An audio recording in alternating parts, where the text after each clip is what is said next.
সমস্যা আছে? গানের ব্যাখ্যা দিব, গানের ব্যাখ্যা দিব, গানের ব্যাখ্যা দিতে হইব। আমার আল্লাহ বলে যখন পৃথিবীতে আমরা আসবো, কে কোন জায়গায় কি করে না করে জানি না, ইট দিয়া মসজিদ বানায়, ইট দিয়া প্রস্রাবখানা বানায়, ইটের প্রস্রাবখানায় যায় প্রস্রাব করি, ইটের মসজিদে যায় নামাজ পড়ি। দোষ কিন্তু ইটের না, যে জন্য ব্যবহার করে। ব্যবহারের স্থান কাল পাত্র বিশেষ একই কথায় বিভিন্ন রূপ ধারণ করে।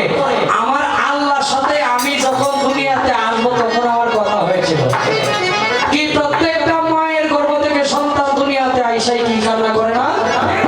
কারণ এখানে আইসা তারে আর দেখে না। কথা ছিল আমার আল্লাহ বলছে, অনেক লম্বা কাহিনী। এখানে আমার আল্লাহ বলছে তুমি যাও, তোমার সাথে আমি আছি, কিন্তু দুনিয়াতে আইসা আর আল্লাহর সাথে আমার সাক্ষাৎ হয় না। তাই বলছে যা